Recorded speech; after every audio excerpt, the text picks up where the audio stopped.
नाज़रीन, कोहिस्तान में बरसातुनि सबबि ढोर ऐं नयूं वही अचण खां पोइ मुख़्तलिफ़ इलाइक़नि जा शहरनि सां ज़मीनी राब्ता कटियल आहिनि, जंहिं करे माण्हू बुख, बदहाली, बीमारी ऐं बेरोज़गारी सबबि सख़्त परेशान आहिनि।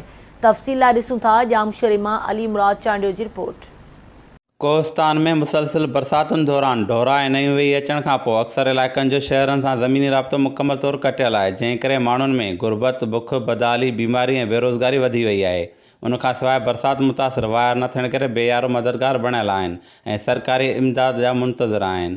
बरसात में तमामु घणो माण्हुनि जो नुक़सानु थियो आहे। हुकूमत तरफ़ां जेके टेंट आहिनि ऐं राशन, मच्छरदानियूं जेके बि सिंध हुकूमत ऐं DC जामशोरो तरफ़ां हिते जे सियासतदाननि खे ॾिनियूं वयूं आहिनि, उन्हनि ताईं असां ताईं कुझु बि न पहुचायो। उहो सिर्फ़ु पंहिंजे मनपसंदि माण्हुनि खे ऐं हुननि जे चवणनि ते जेको सो उन्हनि माण्हुनि खे ॾियनि था। न डॉक्टर न गस हुकूमत ॿिए केॾे बि ॾियनि था, असांखे न को हुकूमत ॾिनो आहे, न को कंहिं बि कोन्हे ॾिनो आहे। बरसाति जूं आयूं वॾा नुक़सान थिया हिननि, जेको बि एतिरो नुक़सानु कयो आहे, ग़रीबी माण्हुनि जा घर किरी विया आहिनि, कंहिं बि अञा ताईं असांजी वार कोन कई। बरसाति सबबि हिते का बि सहूलियत कोन्हे।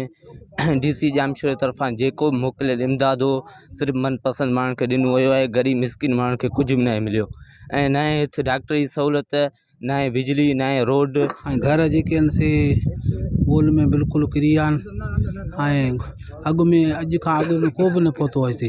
रोड न को ॿियो नंदी जेका अॻियां न का पुल न का बि असीं लाचार आहियूं। डॉक्टर लाइ महिरबानी करे इहो असांजो माना रोड पव असांखे माना घर ड्रई आहे, खाक थी आहे। त भाई आई आहे असां वटि जेको सो का बि सहूलियत मौजूदु आहे, अॻी बि कोन्हे, पर हिन वक़्तु तमामु असां वटि सूरत हाल जेका गंभीर थी वई आहे। भोतार के असां कुझु बि पहिरीं बि न ॾिनो आहे। असांखे हिन वक़्तु पुल जी सख़्तु ज़रूरत आहे। पई आहे उन में तमामु माण्हू पूरे कोहिस्तान मुतासिर थिया आहिनि, पर हीउ असरु करे मोल जी आवाम तमामु बिल्कुलु मुतासिर आहे ऐं घर किरी दही बिल्कुलु पट थी विया आहिनि। जामशोरो इत्तेहाद अॻवान मलक चंगेज़ ख़ान, सरदार काबू ख़ान ब्रह्माणी, हाजी मोहम्मद रमज़ान ख़ान पालारी ऐं शेख अब्दुल्ला कोहिस्तानी यूनियन काउंसिल मॉल जे ॻोठ हाजी शेर मोहम्मद शहिणो पहुची बरसाति सबबि मुतासिर थींदड़ 400 कुटुंबनि खे राशन जा बैग ॾिना। इन मौक़े ते जामशोरो इत्तेहाद अॻवान आवा TV सां ॻाल्हाईंदे चयो त दे कोतराज, करचात, आरब खान, मुख़्तलिफ़ जेके देहियूं आहिनि कोहिस्तान में बरसाति जे विघे जेके माण्हू जा घर ढही विया आहिनि, माण्हुनि जा रोज़गार ख़तमु थी विया आहिनि। सो असांजी इहा कोशिशि आहे त वधि खां वधि ग़रीब माण्हुनि जी मदद करियूं।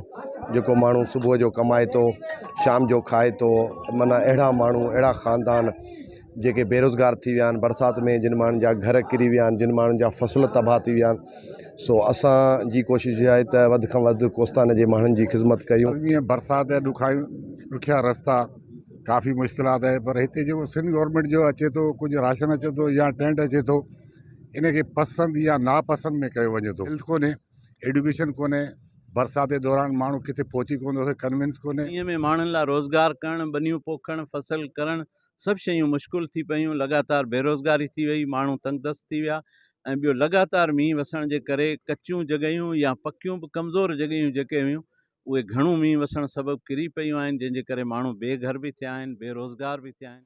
कोहिस्तान जे बरसाति मुतासिर इलाइक़नि जे रवासिन तोड़े जामशोरो इत्तेहाद अॻवाननि मुतालबो कयो आहे त तुर्त मुतासिरनि जी वाहिर करे खेनि अजा ठाराए ॾिना वञनि ऐं ढोरा ऐं नयूं वही अचण बाद ज़मीनी राब्ता कटजण वारे मामले जे ख़ात्मे लाइ पुलियूं जोड़ियूं वञनि।